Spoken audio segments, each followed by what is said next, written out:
मंगलम भगवान वीरो मंगलम गौतमो गणी मंगलम कुंद कुंदार्यो जैन धर्मोस्तु मंगलम सर्वमंगलमांगल्यम सर्वकल्याणकारकम प्रधानम सर्वधर्माणां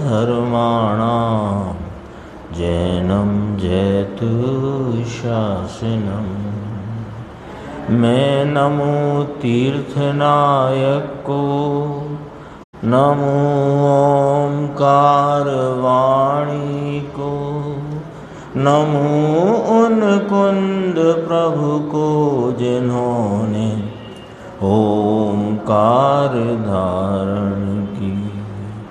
अहो उपकार जिनवर का, कुंद का दिव्य वाणी का, जिन कुंद ध्वनि दाता उनका हान स्वामी का।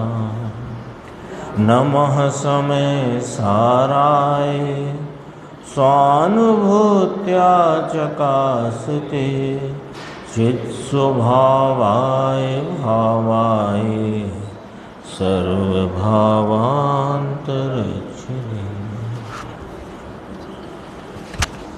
समय सार जी परमागम ग्रंथ है। इसके परिशिष्ट में जो 47 शक्तियों का अधिकार, उस पर गुरुदेव श्री के अपन व्याख्यान सुन रहे हैं। 1977 के ये व्याख्यान में 42वीं शक्ति की चर्चा आज गुरुदेव श्री से अपन ने सुनी, कर्तृत्व शक्ति की। भवत्ता रूप सिद्ध रूप भाव भावकत्वमयी कर्तृत्व शक्ति। भवत्ता रूप माने होने पने रूप, और सिद्ध रूप माने चौकस निश्चित भाव, और उस भाव के भावकत्वमयी, उस भाव के भावकत्व, उस भाव के कर्तापने रूप है ना। भाव का भावकपना, भावकत्व। भाव का भावक कौन?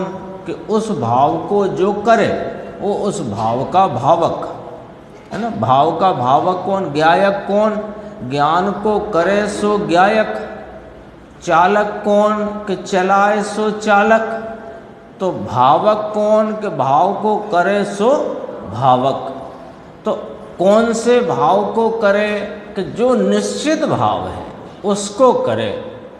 तो कौन सा निश्चित भाव है? कि वो होने पने रूप, जो उस समय में होने रूप, यानी जैसे भवितव्य कहो, होने रूप जो भाव है, जो कि निश्चित है उस समय का, उस भाव को करने रूप भावकत्वमयी कर्तृत्व शक्ति।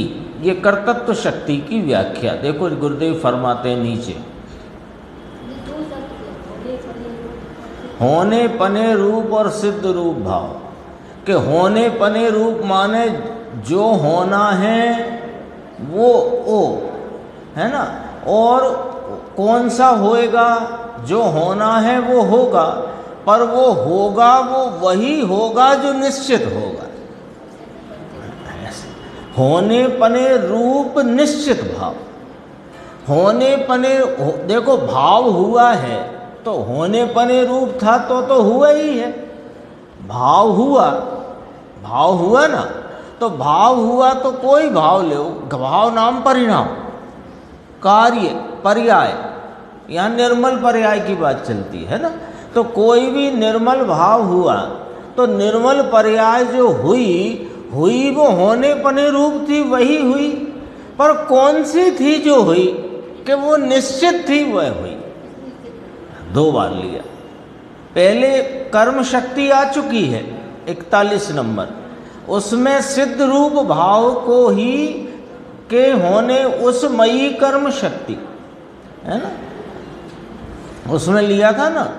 सिद्ध रूप भाव के होने मई, वो उस मई, जो भाव हुआ उस मई, ये भाव के भावकत्वमयी। फर्क समझ में आया? जो भाव होना है निश्चित, उस भावमयी कर्म शक्ति, और उस भाव के कर्ता रूप कर्तत्व शक्ति, ये दूसरा कारक है ना। कारक होते हैं ना, कर्ता कर्म करण, तो यहाँ पहले कर्म लिया, कर्म कर्ता करण संप्रदान अपादान अधिकरण, ये क्रम लिया यहाँ। अभी इसकी गुरुदेव की व्याख्या अपन देखते हैं। ज्ञायक रूप भाव में, यानी इस जीव आत्म वस्तु में कर्तत्व नाम का एक गुण यानी कि शक्ति है। उस कर्तत्व गुण के कारण से वर्तमान में भावक पने मई भाव, यानी जो भाव, कौन सा भाव? भावक पने मई भाव। वहाँ कहा था जो कर्म रूप परिणमित हुआ, सिद्ध रूप चौकस निश्चित भाव, उस मई कर्म शक्ति, और उस भाव के भावक पने मई कर्तत्व शक्ति। फर्क आ गया ना ख्याल में? अब कहेंगे उस भाव के साधन उत्कृष्ट करण शक्ति आएगी अगली। तो यहाँ पकड़ना, देखो ये वाली बात, भावक पने मई भाव, वो भाव, उस भाव का नाम कर्तत्व शक्ति। आगे कहते हैं, देखो आया, पूछते हैं गुरुदेव, आया? देखो बात आई, समझ में आई?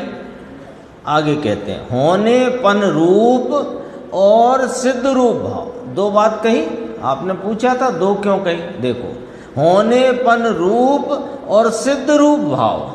सिद्ध अर्थात के वर्तमान निश्चित भाव, तो जो होनेपन रूप है वो वर्तमान भाव। भाव, जो भाव माने पर्याय, कार्य, व्यक्तता, अवस्था, दशा, हालत, निर्मल, निर्मल ही लेना। तो वर्तमान निश्चित भाव, दो बात आ गई ना, होनेपन रूप सिद्ध रूप भाव। तो दो शब्द आए, वर्तमान हुआ है ना भाव, जो भाव है वो वर्तमान ही है। तो वर्तमान निश्चित भाव, उस भाव के भावकत्वमयी, यानी भाव के करने पनेमयी, भाव के कर्त का अर्थ करते हैं, का अर्थात करने पनेमयी, फिर कर्त, तो कर्तत्व शक्ति। तो आया ना कर्तत्व, तो इस शब्द के हिस्से करो। तो माने उस पना, ओ पना, उस पना, ऐसे कहते हैं ना ज्ञायकत्व, तो ज्ञायकत्व माने ज्ञायक पना, ठीक है। ऐसे कर्तत्व, तो माने पना, और कर्त माने करने रूप, करने रूप, तो कर्तत्व करने रूप मई भाव कर्तत्व शक्ति। एकदम गुरुदेव तो ऐसे पढ़ाते हैं अपने को, बिल्कुल पहली क्लास में हो अपन जैसे, ABCD नहीं बोलो, बिल्कुल उंगली पकड़ करके। देखो इतना तो शब्दार्थ हुआ, कर्तत्व, इतना तो शब्दार्थ हुआ, समझ में आया? तो ये शक्ति, ये कर्तत्व शक्ति द्रव्य स्वभाव में पड़ी है। तो द्रव्य स्वभाव को जिसने दृष्टि में लिया, पॉइंट देखो ये क्या कहते हैं, ये कर्तत्व शक्ति द्रव्य स्वभाव में त्रिकाल रही हुई है। ये शक्तिवान को शक्ति और शक्तिवान के भेद को भूलकर जिसने शक्तिवान को दृष्टि में लिया, उसको कर्तत्व शक्ति के कारण से निर्मल परिणमन हुआ। द्रव्य स्वभाव को जिसने दृष्टि में लिया, उसे इस कर्तत्व शक्ति के कारण से, अब देखो, अब बात को जरा गंभीरता से देखना, सीधी कर्तत्व शक्ति नहीं परिणमती। ये बात बार बार क्यों आती है, रोज क्यों आती है? गुण नहीं परिणमता, द्रव्य परिणमता है। ये कहना क्या चाहते हो? फिर वो कर्तृत्व शक्ति से का कार्य है ये भी कहते हो। भाई कहना ये है कि गुण नहीं परिणमता कह करके गुण भेद की दृष्टि छुड़ानी है और अभेद की दृष्टि करानी। कर्तृत्व शक्ति ये तो चलो कारक शक्ति है। पहले अपन ने पढ़ी जीवत्व शक्ति, चिति शक्ति, दृष्टि शक्ति, ज्ञान शक्ति, सुख शक्ति, वीर शक्ति, ऐसी ऐसी शक्तियाँ।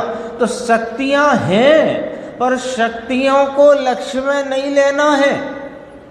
ऐसी शक्तियों का शक्तिवान, उस शक्ति, अभी पूरी नहीं हुई बात, ऐसी शक्तियों के शक्तिवान को शक्ति और शक्तिवान के भेद को भूलकर उस शक्तिवान को लक्ष्य में लेने से अनंत शक्तियों का निर्मल परिणमन होता है। ये वाली बात है। देखो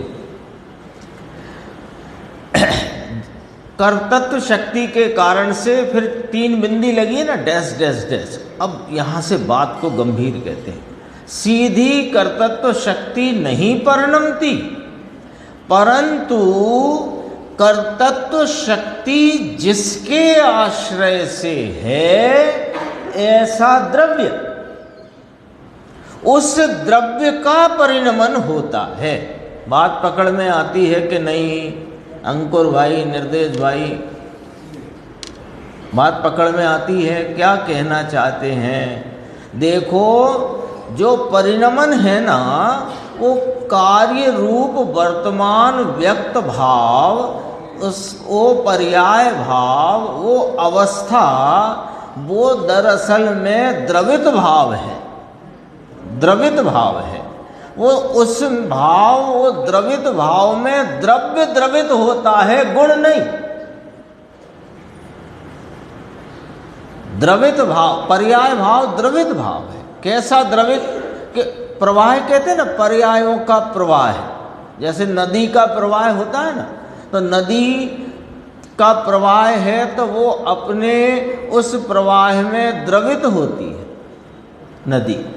तो वो नदी जो द्रवित होती है तो पर्याय एक एक समय के वर्तमान वर्तमान वर्तमान वर्तमान करके वो पर्याय रूप भाव में द्रवित होता है, द्रव्य, गुण नहीं। ये अच्छे से बिठा लो बात। ये द्रव्य गुण पर्याय की संरचना का स्वरूप अच्छे से बैठाओ यहाँ पर। जब तक ये नहीं बैठेगा तो दृष्टि का विषय खिल के नहीं आएगा, और उसके खिले बिना अपने को दृष्टि होना असंभव है। द्रव्य द्रवित होता है, गुण नहीं। तो द्रवित नाम पर्याय भाव में जो भाव व्यक्त हैं अनेक प्रकार के, अनंत प्रकार के, उन भावों को गुण कहते हैं। वो जो पर्याय में व्यक्त हैं वे कौन से भाव हैं? कि वे द्रव्य, उस वस्तु के द्रव्य के त्रिकाल रहने वाले स्वभाव हैं, उन्हें गुण कहते हैं। देखो अब यहाँ कहते हैं उस द्रव्य का परिणमन होता है। वो परिणमन कैसा है और कौन करता है? कि वह वर्तमान जो सिद्ध रूप नाम निश्चित रूप निर्मल पर्याय भाव, वर्तमान जो सिद्ध निश्चित रूप, इसका अर्थ उस समय की निर्मल पर्याय, वीतरागी सम्यक दर्शन ज्ञान आदि ज्ञान के परिणाम रूपी भाव उस कर्तृत्व में भी कर्तृत्व शक्ति का रूप है। ये समझो बात को, ऐसे पढ़ोगे तो नहीं आएगी पकड़ में। देखो यशवंत भाई क्या क्या कहते हैं। ज्ञान के परिणाम रूपी भाव उस कर्तृत्व में भी कर्तृत्व शक्ति का रूप है। तो कर्तृत्व में कर्तृत्व शक्ति का रूप है, ये क्या बात हुई? कैसे ये कहना है वो ज्ञान का जो सम्यक ज्ञान रूप निर्मल परिणाम है उस ज्ञान के सम्यक ज्ञान रूपी परिणाम का भाव, वो परिणाम भाव के किए जाने में, ज्ञान के सम्यक ज्ञान रूपी निर्मल परिणाम के किए जाने में, उस ज्ञान में कर्तृत्व शक्ति का रूप है, ये कहना है। दोबारा पढ़ें। ज्ञान के परिणाम रूपी भाव, बस यहां डंडा लगा ना, फुल स्टॉप। ज्ञान का परिणाम रूपी भाव, कौन सा भाव लेंगे यहाँ पर?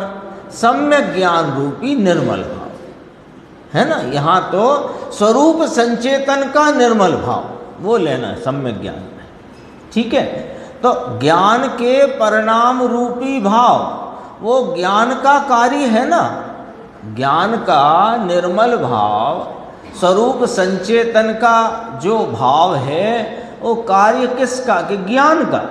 तो ज्ञान का उस भाव को किया कौन ने? कि ज्ञान ने। लेकिन उस ज्ञान ने कैसे किया? क्योंकि ज्ञान में कर्तृत्व शक्ति का रूप है। अभी अपन सुन रहे थे, तो ज्ञान गुण में, श्रद्धा गुण में, चारित्र गुण में, स्वक्षत्व शक्ति में, प्रभुत्व शक्ति में, वीर गुण में, आनंद गुण में, चिति शक्ति में, ज्ञान शक्ति में, दृष्टि शक्ति में, सब शक्तियों में घटित किया कर्तृत्व शक्ति का रूप। एक आध का अपन देखेंगे भी, किया था ना, सब में किया था।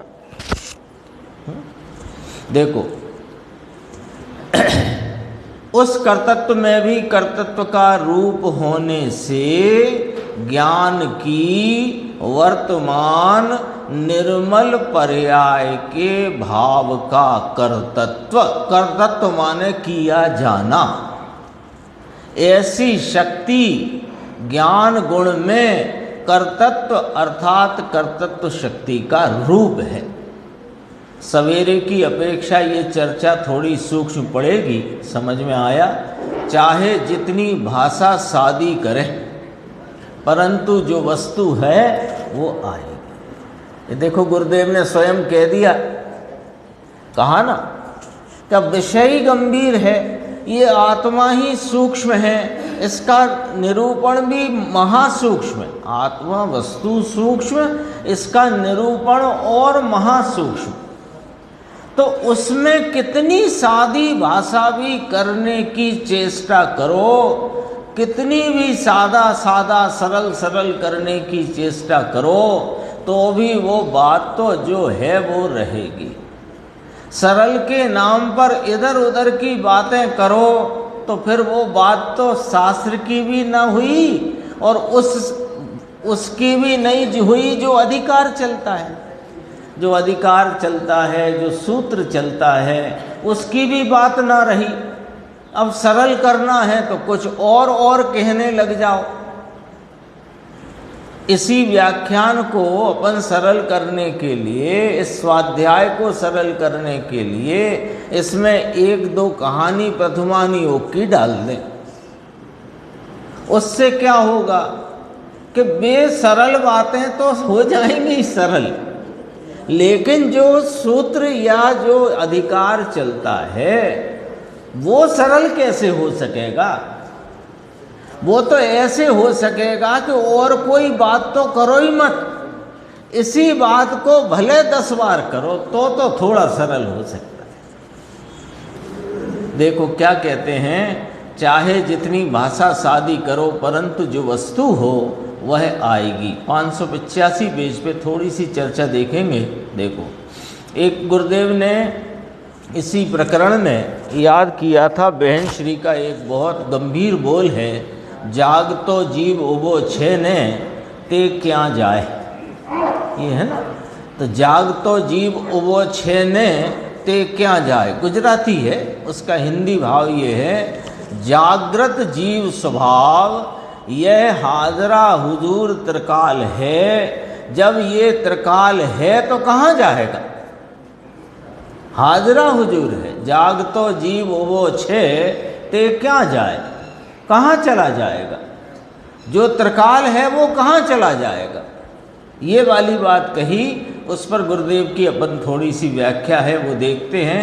मुद्दे की बात है इसलिए 585 इसमें देखो ये रावी होदी अपमत्तो रापमत्तो जो गाथा का लिखा है ना बोल्ड, उसके ऊपर 4 लाइन से देखना। पेज नंबर बता दो आप मुझे। 458 पेज है गुजराती का। देखो, जागृत भाव अर्थात ज्ञान भाव, जागृत भाव अर्थात ज्ञायक भाव, जागृत भाव अर्थात स्वभाव भाव, त्रिकाली ज्ञायक भाव, वह जागृत भाव। समझ गए ना? जागतो जीव यानी जागृत भाव। तो जागृत भाव माने ज्ञायक भाव, ज्ञान भाव, स्वभाव भाव, त्रिकाली ज्ञायक भाव, ये जागृत भाव। वह जीव जागृत भाव रूपी जीव ध्रुव है ना। ये बोलचाल की भाषा है गुजराती। यदि अपन इसको शास्त्रीय गुजराती कहें तो ऐसे कहेंगे कि जागृत भाव रूपी जीव ध्रुव छे ने ते क्या जाए।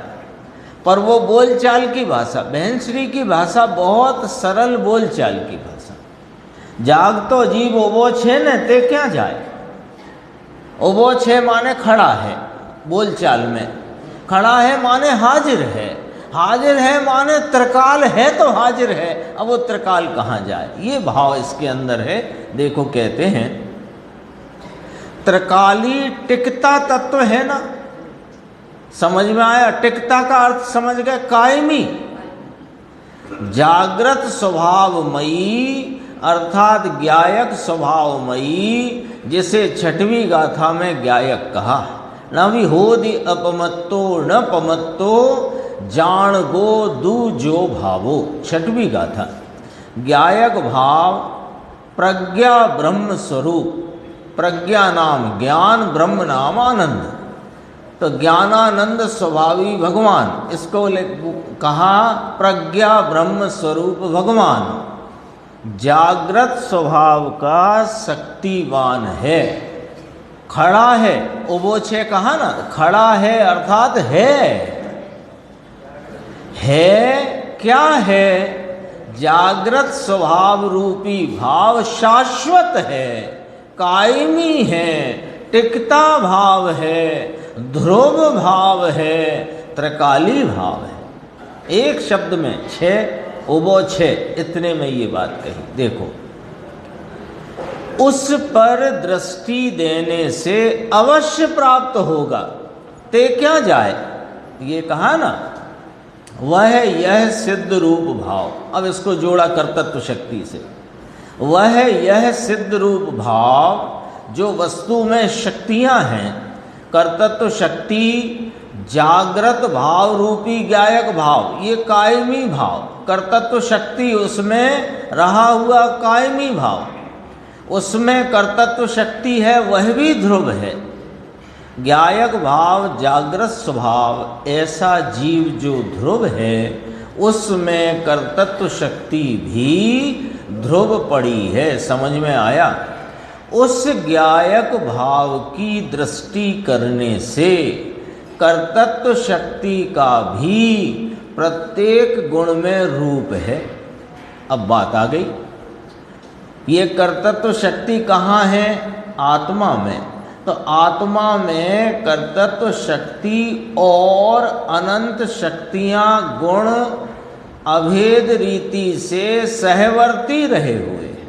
सहवर्ती आता था ना, चर्चा में आ गया है सहवर्ती। तो साथ ही रहे हुए हैं, अभेद पने रहे हुए हैं। तो एक गुण में अनंत गुण का रूप है, अनंत गुण में प्रत्येक गुण का रूप है। ये बात अपने आप सिद्ध हो जाती है। तो कहा कर्तृत्व शक्ति का भी प्रत्येक गुण में रूप है। तो वर्तमान में निर्मल पर्याय भाव को करने वाली कर्तृत्व शक्ति, उसके कारण से वर्तमान निर्मल भाव होगा। ज्ञान के निर्मल भाव में ज्ञान करता है। अब देखो, ज्ञान के निर्मल भाव का कर्ता ज्ञान, दर्शन नहीं, चारित्र नहीं, आनंद नहीं, ज्ञान के निर्मल भाव का कर्ता ज्ञान। पर ज्ञान ने वह कार्य किया, वर्तमान सिद्ध रूप ज्ञान का निर्मल परिणाम वो उस कार्य के भावक पने रूप कर्तृत्व शक्ति में। तो कर्तृत्व शक्ति तो न्यारी है पर कर्तृत्व शक्ति का रूप ज्ञान गुण में है। तो ज्ञान का वह निर्मल कार्य कर्तृत्व शक्ति से हुआ है। आ गई बात ख्याल में? उलझन तो नहीं कोई? आगे बढ़ते हैं। देखो,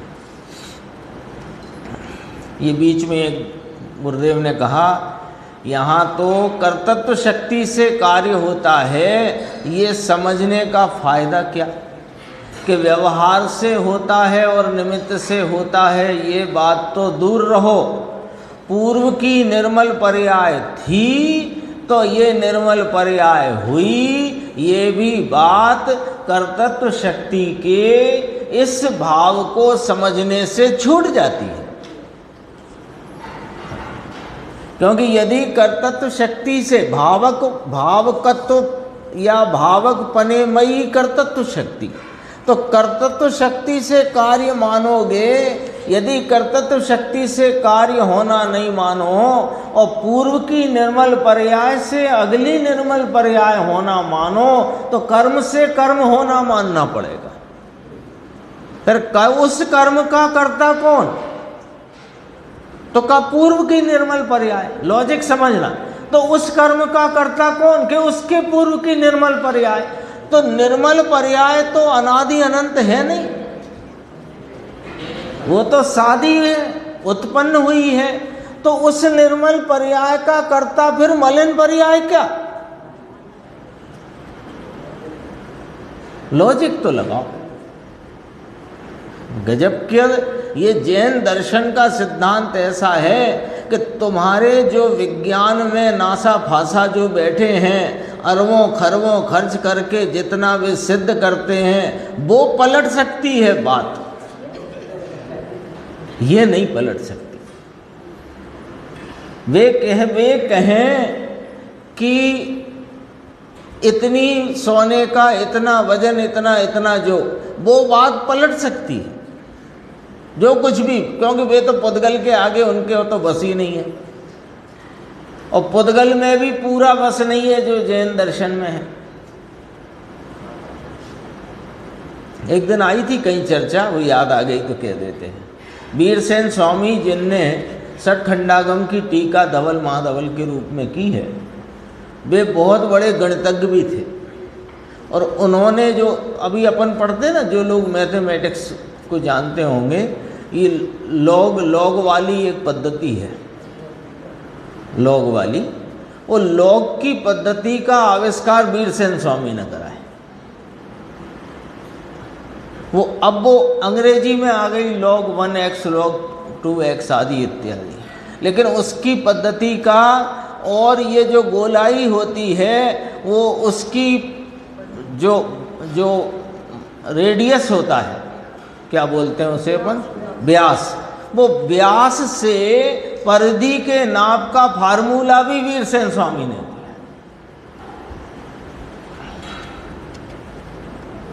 विज्ञान बदल सकता है, जैन शासन में कहीं बात पलट जाए ऐसा नहीं है। देखो अपन चलते हैं 500, ये देखो क्या, देखो श्रद्धा गुण की जो सम्यक दर्शन रूपी निर्मल वर्तमान सिद्ध रूप परिणाम, पूरा लेना ना, पूरी बात लेना है। श्रद्धा गुण का निर्मल परिणाम किसे कहोगे? सम्यक दर्शन। तो सम्यक दर्शन कौन सा ले कि वर्तमान जो हुआ वही तो लेंगे। तो वर्तमान जो होना है वही भाव, सिद्ध रूप भाव, वो श्रद्धा गुण का कार्य है।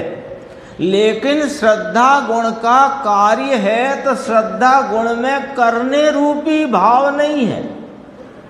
श्रद्धा गुण में करने रूपता का भाव नहीं है, श्रद्धा में अहम रूपता का भाव है। और गुण अकेला परिणमित होता नहीं, द्रव्य परिणमित होता है।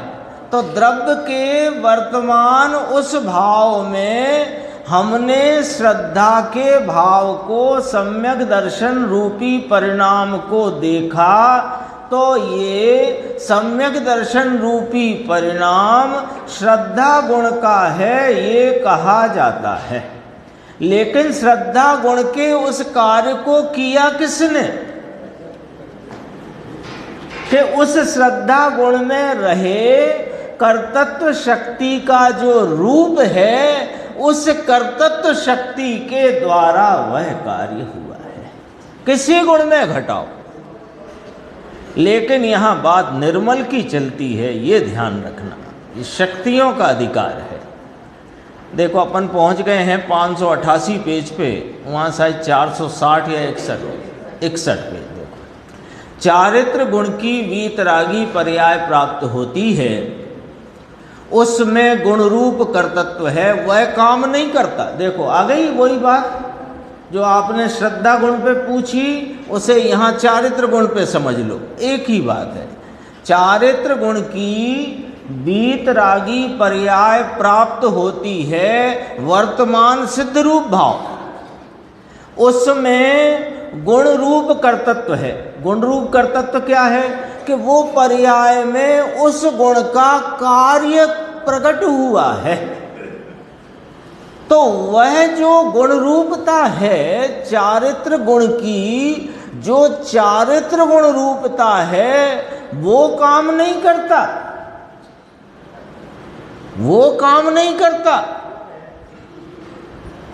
चारित्र गुण काम करने का गुण नहीं है। ज्ञान गुण जानने रूपता से परिणमे, लेकिन जानने के कार्य को करने का भाव ज्ञान गुण में नहीं।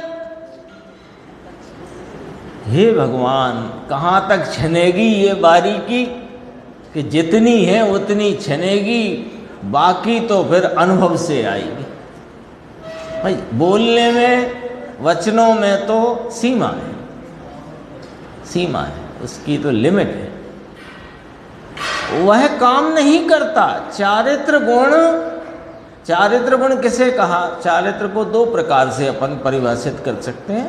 रमणता रूपी उपयोग को टिकाए रखने का काम चारित्र का है ना, अथवा शांति रूपता के परिणमन का काम चारित्र का है। तो शांति रूपता से परिणमित जो वीतरागी पर्याय, वो चारित्र गुण का भाव तो है, पर चारित्र गुण ये काम नहीं करता। समझो बात को। तो कौन करता है? कि वह तो चारित्र में कर्तृत्व नाम का रूप है, कर्तृत्व शक्ति का रूप है। इस कारण से चारित्र गुण की वर्तमान निश्चित सिद्ध रूप अवस्था वीतरागी प्राप्त होती है। ऐसा सूक्ष्म है बापू।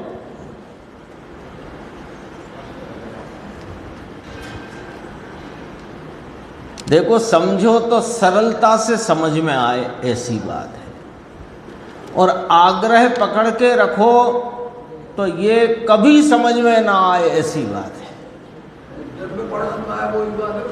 द्रव्य परिणमता है तो द्रव्य में ही कर्तृत्व रहा हुआ है, द्रव्य में ही चारित्र रहा हुआ है, और अभेद रीति से रहा हुआ है, और द्रव्य के चप्पे चप्पे पर रहा हुआ है।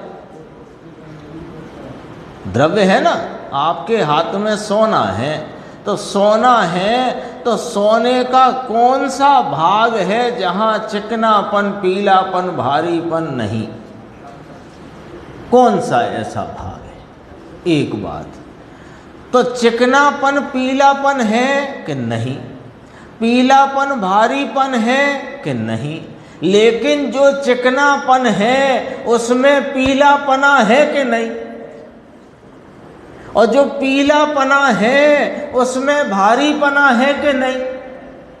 तो इसी को कहते हैं एक गुण में अनंत गुण का रूप और अनंत गुण में प्रत्येक गुण का रूप। और चिकने को पीला नहीं कहते और पीले को चिकना नहीं कहते, पर चिकना है वो पीला है और पीला है सो चिकना है। गजब की बात है। ये तो मोटे पुद्गल पर से बात करी, ये तो अपना द्रव्य स्वभाव तो महासूक्ष्म और महानतम जगत का महानतम पदार्थ है ये। धर्मदास छुल्लक कहते सातवां द्रव्य है ये। कौन के जीव नहीं, मैं जीव। जीव तो 6 में गए और मैं जीव 7वां। ये सच में बताएं, ज्ञानियों की कोई अद्भुत रीति है कथन करने की, उसका भाव पकड़ में आ जाए तो निहाल हो जाए, ऐसी बात है। देखो नीचे आते हैं और थोड़ी सी चर्चा अपन देखते हैं ये वाली। अंदर पुरुषार्थ यानी वीर नाम की एक शक्ति है, तो वीर नाम के गुण में भी कर्तृत्व का रूप है। अनंत वीर जो भगवान को प्रकट होता है वह पर्याय यानी उस भाव को करने वाला कर्तृत्व का रूप है, वह करता है। अरिहंत परमात्मा को अनंत चतुष्टय रूपी कार्य भाव प्रकट हुआ, उसमें अनंत वीर प्रकट हुआ। तो अनंत वीर कहाँ प्रकट हुआ अक्षय भाई? पर्याय में, कार्य रूपता से प्रकट हुआ, पर उस कार्य को वीर ने नहीं किया। उस कार्य को वीर शक्ति में जो कर्तृत्व शक्ति का रूप है उसने किया है। देखो ये समझ में आएगी ना बात, तब समझ में आएगी कि पर्याय अपनी 6 कारकों से कैसे परिणमती है। जब ये बात समझ में आएगी, ये कर्म शक्ति, कर्तृत्व शक्ति और ये 6 कारक शक्तियां समझने के बाद फिर समझ में आता है कि पर्याय अपने 6 कारक से कैसे परिणमती है। और जब पर्याय की 6 कारक रूपता समझ में आती है तो पर्याय की स्वाधीनता समझ में आती है। तो जब पर्याय की स्वाधीनता समझ में आती है तो पर्याय भाव और द्रव्य भाव की भिन्नता समझ में आती है। और जब 2 भाव की भिन्नता, पर्याय भाव और द्रव्य भाव की भिन्नता समझ में आती है, तब पर्याय भाव से दृष्टि छूटकर द्रव्य भाव पर जाती है। द्रव्य दृष्टि ते सम्यक दृष्टि पज्य मूढ़ा पर सम्या। जैसे 2 सूत्र है ना, चारित्रम खलु धम्मो नंचन मूलो धम्मो, ऐसे ही ये सूत्र है, पज्य मूढ़ा ही पर सम्या और द्रव्य दृष्टि ते सम्यक दृष्टि। फार्मूले हैं ये तो जैन शासन के। देखो मुमुक्षु ने कहा कि क्या कह रहे हो साहब, हमारी समझ में नहीं आ रहा।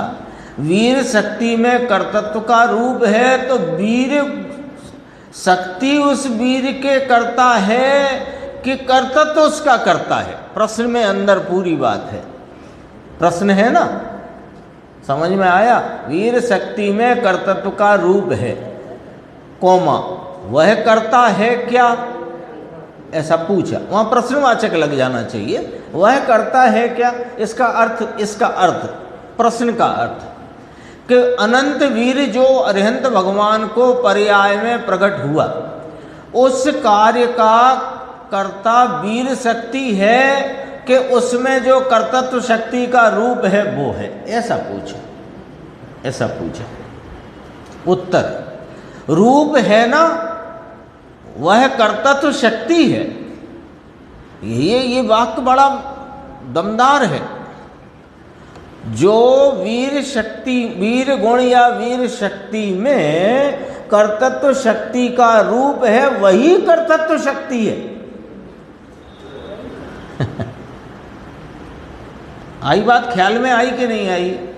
ज्ञान गुण में जो कर्तृत्व शक्ति का रूप है वो ज्ञान के उस कार्य को करने का वाला कर्तृत्व शक्ति है, वही कर्तृत्व शक्ति है।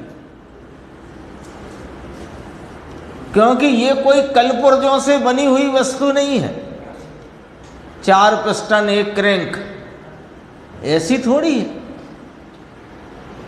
ये तो अनंत गुण इसके संपूर्ण असंख्यात प्रदेशी विस्तार में प्रदेश प्रदेश पर सर्व गुण अपने अपने गुण स्वरूपता से रहे हुए हैं, जिनमें प्रत्येक गुण का रूप है। ये बात बस नीचे कहना है। समझ रूप है वह कर्तृत्व शक्ति है, समझ में आए उतना समझो प्रभु, कही नहीं जा सकती इतनी सब बातें हैं इसमें। यानी गुरुदेव श्री कहते हैं, कई बार कहते हैं और यहाँ भी यही कहना चाहते हैं कि अंदर में जो भाव चल रहा है वो तो बात है ही, इसके अलावा वर्तमान ज्ञान के क्षयोपशम में कितनी चीजें आ रही हैं उतनी हम कह नहीं पाते।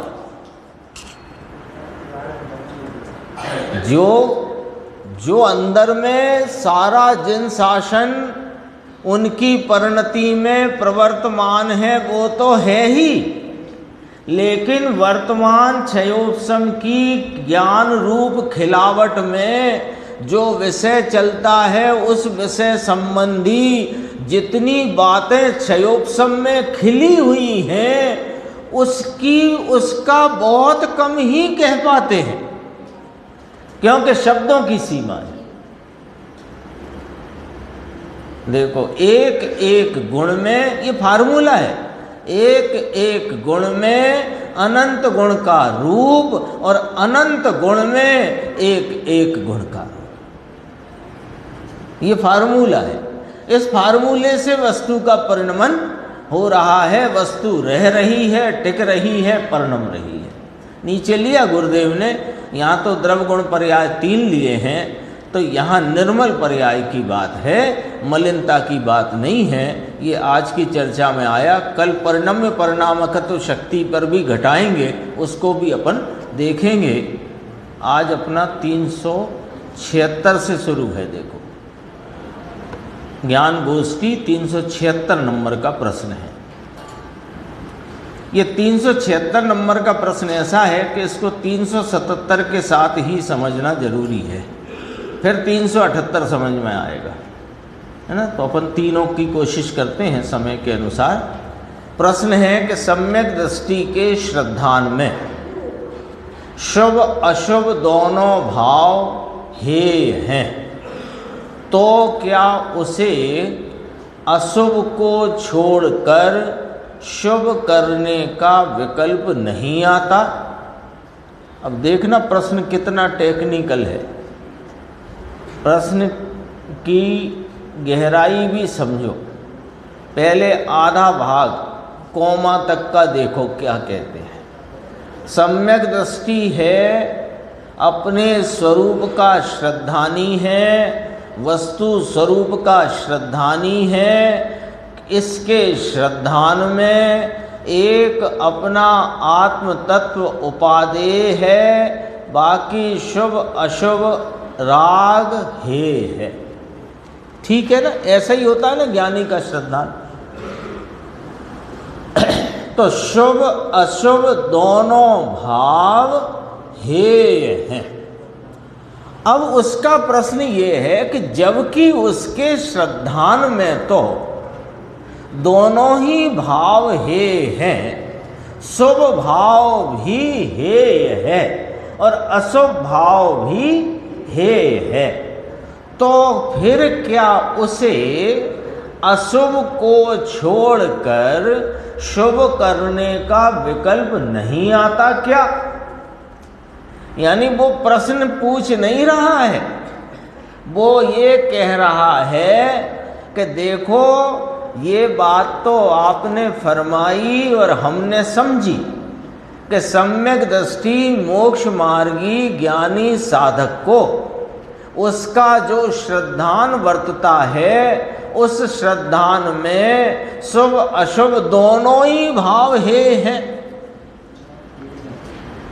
और हम तो देखते हैं कि वे ज्ञानी साधक जीव अशुभ को छोड़कर शुभ में प्रवृत्त होते दिखाई देते हैं।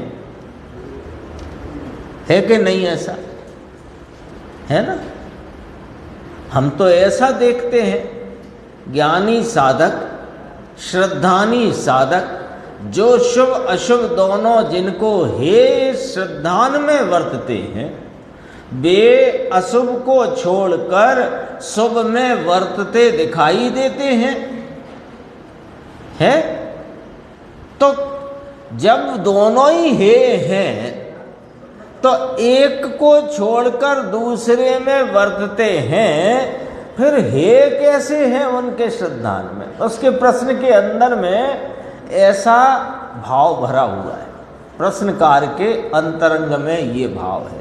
हमें कैसे मालूम पड़ गया? उत्तर से मालूम पड़ जाता है।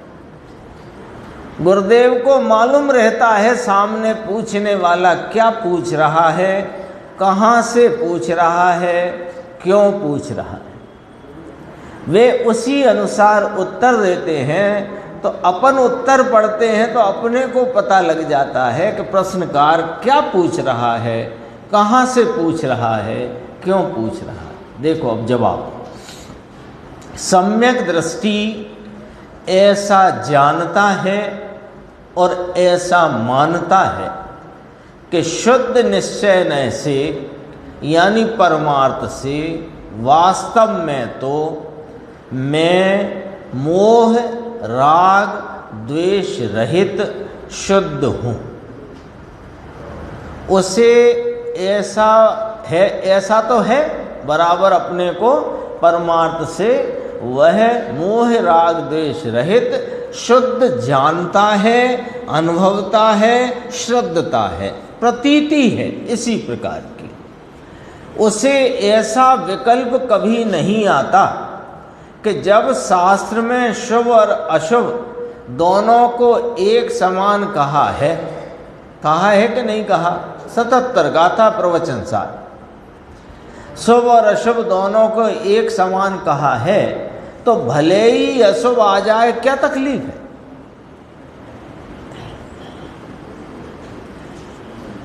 बड़ी ऐसी विचित्रता है ज्ञानी साधक की परिणति में कि श्रद्धान तो ऐसा है कि शुभ अशुभ मोह राग द्वेष वो सब ही है।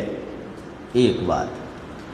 दूसरा, शुभ अशुभ दोनों ही एक ही जाति के भाव हैं, ये भी श्रद्धान है। अब ज्ञान में किस प्रकार काम करता है कि ज्ञान में जानता है कि शुभ अशुभ एक समान तो हैं, लेकिन अशुभ आ जाए तो क्या हानि है, ऐसा उसका वर्तता चारित्र भाव ऐसा नहीं है कि अशुभ के आने में हानि न माने। क्यों कि अशुभ में तीव्र आकुलता है, शुभ में मंद आकुलता है, इतना फर्क भी जानता है और दोनों में फर्क नहीं है ये भी जानता है। क्या अद्भुत परिणति है, बोलो। ऐसा नहीं है अपने को लगता है शुभ अशुभ एक ही है, लोहे की बेड़ी और सोने की बेड़ी। बोलने में क्या है? अरे बोलने में बड़ी दम चाहिए। जो बोल रहे हैं, जो लिख रहे हैं, जो उसका अर्थ करते हैं, जो उसका मर्म कहते हैं, उनके अंदर में कितना अंदर में भाव भरा पड़ा है।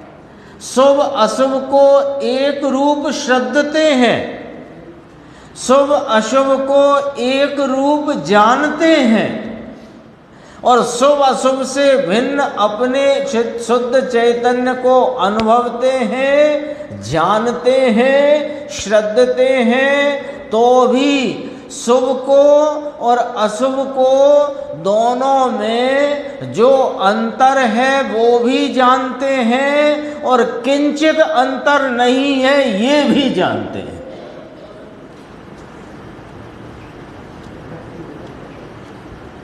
बोलो साहब, लगता तो ऐसा है कि ऐसी बातें करते हैं मानो निश्चयाभास हो गया हो। वो क्यों लगता है, निश्चयाभास क्यों लगता है ऐसा बोलने वाले का? क्योंकि सामने सुनने वाला व्यवहाराभासी है या कि उभयाभासी है, इसलिए उसे लगता है कि ये निश्चयाभासी है। बात ऐसी है, देखो भैया गंभीर है बात। अब देखो गुरुदेव इसका रिजल्ट खोलते हैं, तो उसको शुभ अशुभ दोनों एक समान कहे हैं ऐसा जानता मानता होने पर भी भले ही अशुभ आ जाए, क्या तकलीफ है? ऐसा है क्या उसको कि नहीं है? सुनो कैसा है कि सम्यक दृष्टि अशुभ से बचने के लिए वांछन, श्रवण, मनन, भक्ति आदि बराबर करता है। और अगला इसी में प्रयत्न पूर्वक भी अशुभ छोड़कर शुभ करो ऐसा शास्त्र में उपदेश वाक्य भी आता है। पर इसका अर्थ समझने के लिए आगे आना पड़ेगा 377 पे, फिर आ जाएंगे वापस 376। कितने का अर्थ समझना है अपने को? जितना ये आपको दिख रहा है हाईलाइटेड, सम्यक दृष्टि अशुभ से बचने के लिए वांछन, श्रवण, मनन, भक्ति आदि बराबर करता है। फिर इसको शास्त्र से घटित किया, प्रयत्न पूर्वक भी अशुभ छोड़कर शुभ करो ऐसा शास्त्र में उपदेश का वाक्य भी आता है। इसका मर्म समझने के लिए नीचे आते हैं 377। ज्ञानी को अशुभ भाव से बचने के लिए शुभ भाव आता है, इसका तात्पर्य क्या है? हाल के हाल समझ लेते हैं ना अपन, फिर चले जाएंगे हम आपने, दिक्कत क्या है? उत्तर, ज्ञानी को जो शुभ भाव आता है वह अशुभ से बचने के लिए आता है, ऐसा जो कहने में आता है वह तो लोगों को जरा संतोष हो जाए इसलिए कहने में आता है। देखो कितनी तौल तौल के बात करते हैं, देखो कितनी तौलते हैं बात को कि इतनी सी बात कही है। देखो यशवंत भाई, इतनी सी बात कही कि शास्त्र में शुभ अशुभ दोनों को एक समान कहा है, तो ज्ञानी को ऐसा नहीं है कि भले ही अशुभ आ जाए तो क्या हानि है। तो अब ये इतना सा जो गुरुदेव ने बोला और फिर उसको आगे कहा कि अशुभ से बचने के लिए वांछन, श्रवण, मनन, भक्ति आदि करते हैं, तो अब गुरुदेव ये भी स्पष्ट करना चाहते हैं कि ये जो बात हमने बोली है उसमें तुम शुभ को कर्तव्य मत मान लेना, उसमें तुम ये करना चाहिए ये मत मान लेना। फिर बैलेंस करा, लगे हाथ बैलेंस किया। क्या बैलेंस किया? ज्ञानी को जो शुभ भाव आता है वह अशुभ से बचने के लिए आता है। अरे बहुत स्थान पे लिखा है अशुभ वंचनार्थ, अशुभ से बचने के प्रयोजन से, अशुभ से बचने के लिए ज्ञानी भी शुभ भाव में प्रवृत्त होते हैं। भैया ये वाली बात तो आचार्य भगवंतों, मुनि भगवंतों ने, धर्मात्माओं, ज्ञानियों ने इसलिए कही लोगों को जरा संतोष हो जाए।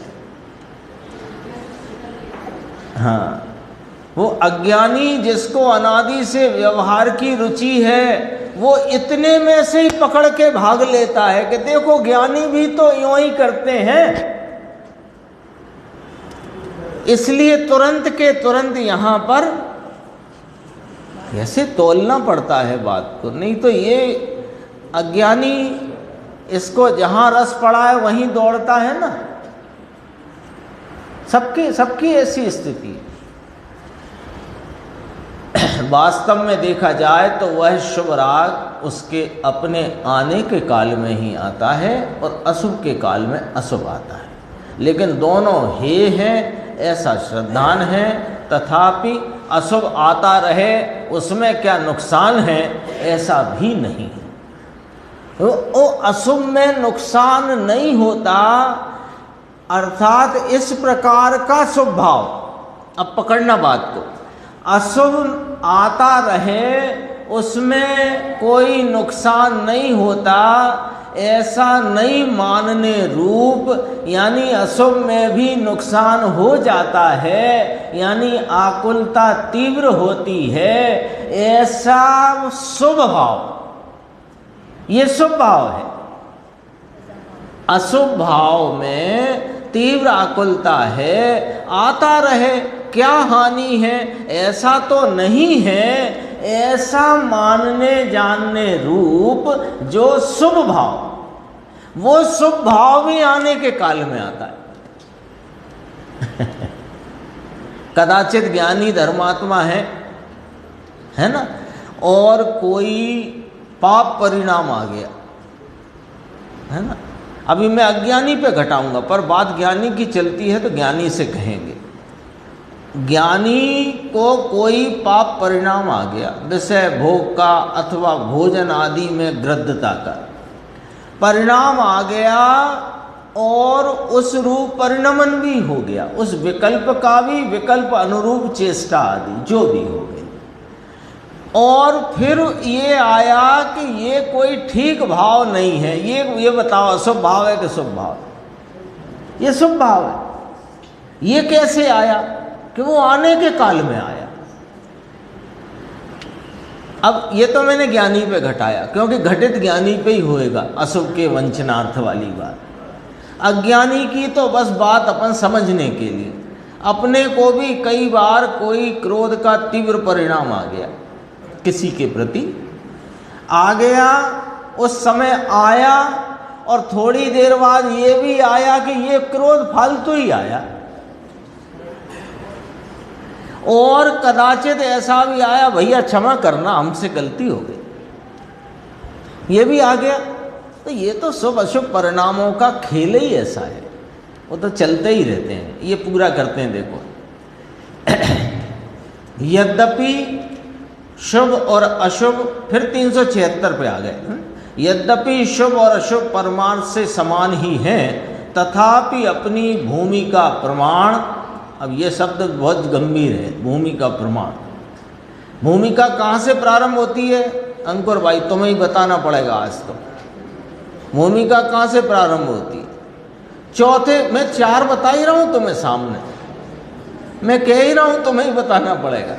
चौथे गुण स्थान से भूमिका प्रारंभ होती है, इसके पहले कोई भूमिका नहीं है, सब दलदल है ना, समझ लो।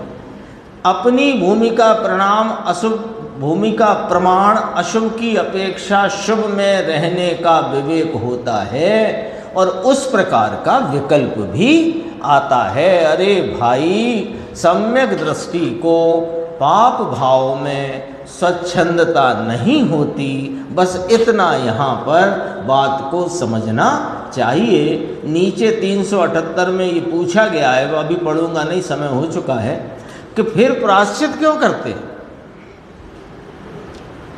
जब मालूम है कि शुभ भाव शुभ के काल में आया, अशुभ अशुभ के काल में आया, शुभ अशुभ दोनों हैं, तो फिर वे प्रायश्चित क्यों करते हैं? तो कहा ये तो सब कथन की पद्धति है, कोई प्रायश्चित नहीं है, सब उनके अंतरंग में श्रद्धान बरतता है। शेष चर्चा आगे।